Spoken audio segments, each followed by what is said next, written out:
안녕하세요. 시청자 여러분을 위한 건강 솔루션 TV 닥터 처방전입니다.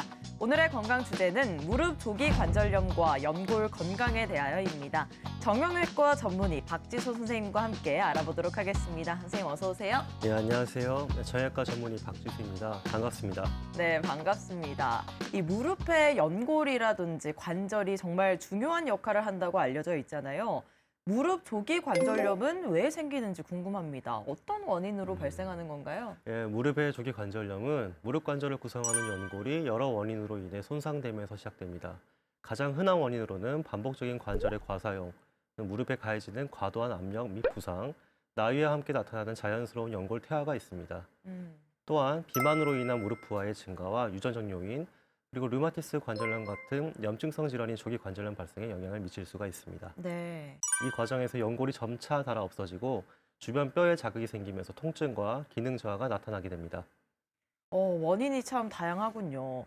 그럼 무릎 조기 관절염이 진행되면서 생기는 주요 증상들도 좀 살펴볼까요? 네. 주요 증상은 무릎의 통증이며 초기에는 활동 시에만 통증이 나타나지만 시간이 지날수록 휴식 시에도 아픔을 느낄 수가 있고 무릎이 뻣뻣해지고 관절에 물이 차다든지 열감이 동반될 수가 있고 무릎을 굽히거나 펴는 움직임이 제한될 수가 있습니다. 또한 무릎에서 마찰음이나 딱딱하는 소리가 나거나 체중을 딛고 걷기 어려워지는 증상이 발생할 수가 있습니다.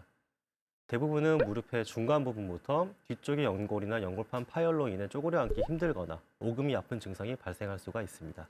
무릎 연골이 정말 중요한 역할을 하고 있다는 걸 새삼 더 깨닫게 됩니다. 그만큼 이 관리를 정말 잘해야 될 것 같단 말이죠. 네, 그렇습니다. 무릎 연골은 단단하면서도 유연한 성질을 가지고 있으며 뼈를 보호하고 관절의 마찰을 줄여줍니다. 이러한 연골은 혈관이나 신경이 없고 일정량의 수분과 콜라겐이 있어 탄력과 내구성을 유지합니다. 이러한 특성 때문에 작은 손상도 자연 재생이 어려운 경우가 상당히 많습니다. 네. 이러한 연골 밑에 존재하는 연골판이 방어막으로서 작용을 하게 되는데 이 연골과 연골판은 상호작용을 통해서 무릎을 보호하게 되며 어느 하나라도 손상이 되면 상호간의 연쇄 손상을 일으킬 수가 있습니다. 따라서 서서 찍는 엑스레이에서 무릎 관절 사이 간격이 줄어들어 있다면 연골이나 연골판 손상이 있을 가능성이 있기에 MRI를 통해서 손상을 조기에 확인하는 것이 매우 중요하게 되겠습니다.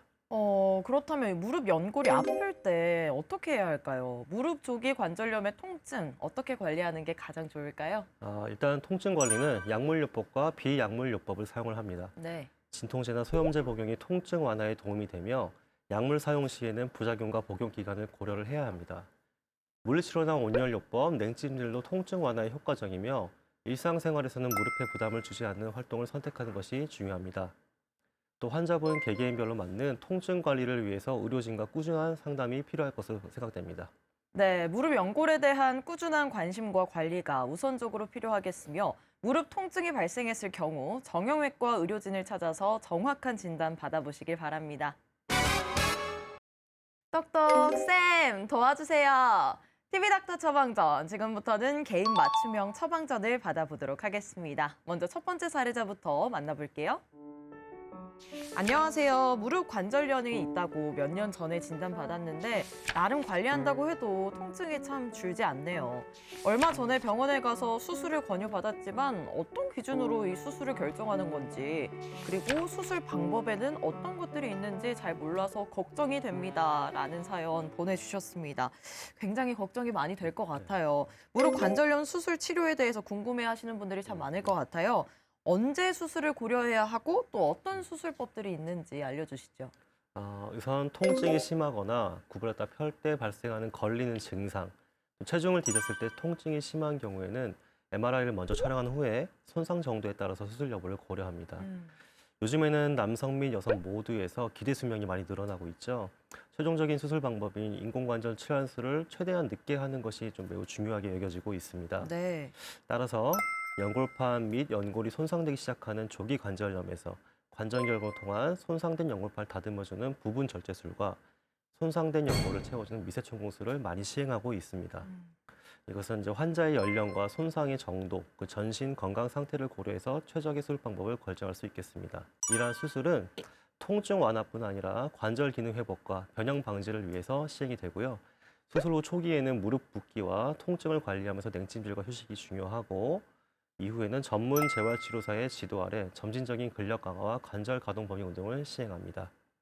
그래서 무릎을 무리하게 구부리거나 무거운 하중을 조기에 가하는 것은 피하고 적절한 체중 유지와 꾸준한 운동으로 재발을 예방하는 것이 중요하게 되겠습니다.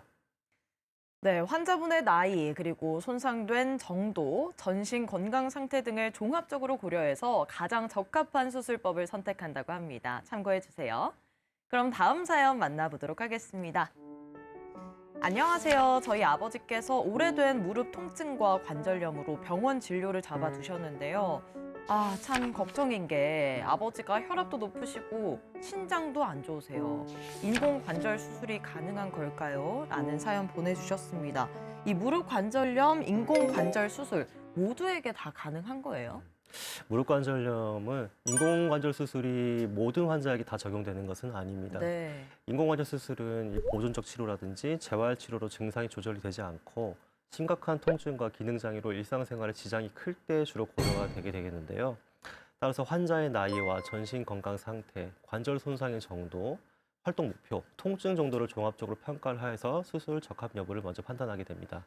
특히 조기 관절염이나 증상이 경미한 경우에는 약물 치료나 물리치료, 체중 조절 및 운동요법 등으로 비수술적 방법으로 관리하는 것이 우선이 될 것 같고 또한 심각한 만성 질환이 있거나 수술 후 적극적인 재활이 어려운 환자의 경우에는 이러한 수술 대신에 보존적인 치료를 먼저 권할 수도 있습니다.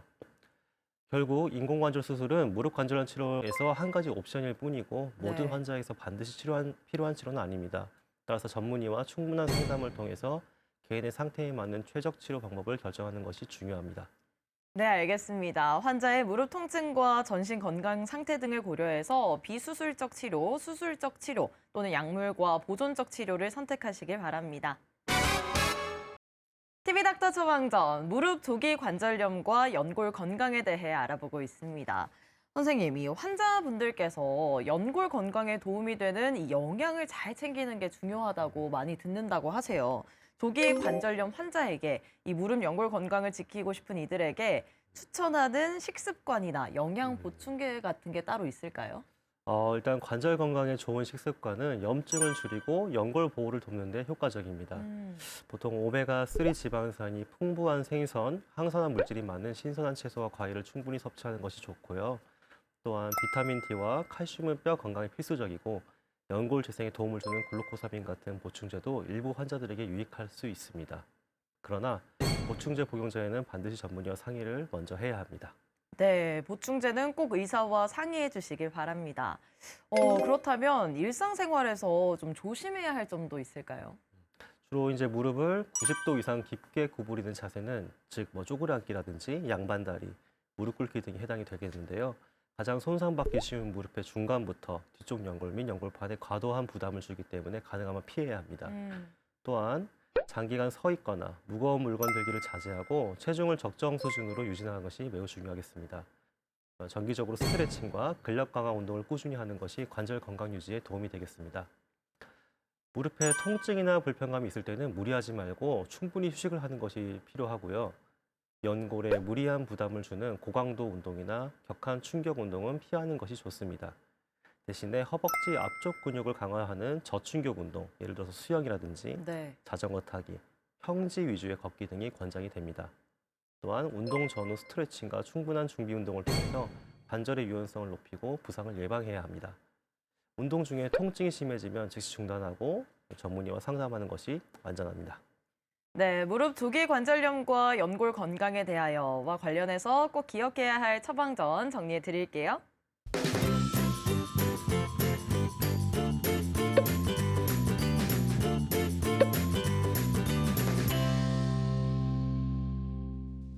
네, TV닥터 처방전. 오늘은 무릎 조기 관절염과 연골 건강에 대하여와 관련해서 처방전 알아봤습니다. 선생님, 마지막으로 정리 한 말씀 부탁드릴게요. 네, 환자분들의 기대 수명이 점차 늘어나고 있습니다. 이에 맞춰서 내가 가진 본연의 무릎 관절을 최대한 오래 유지하는 것이 중요합니다. 약물 치료 효과가 없는 통증이라든지 무릎의 가동 범위에 따른 불편감의 악화, 체중을 딛기 어려운 상황, 쪼그려 앉기가 힘든 상황은 반드시 병원에 내원해서 기본적인 검사를 먼저 시행을 한 후에 그에 따른 연골파 손상을 조기에 진단하는 것이 내 본연의 무릎을 오래도록 사용할 수 있는 첫 시작점이 되겠습니다. 네, 선생님 오늘 말씀 고맙습니다. 감사합니다. 저희는 다음 주 이 시간에 더욱 알차고 유익한 처방전 가지고 다시 돌아오겠습니다. 오늘 하루 더 행복하고 더 건강하세요.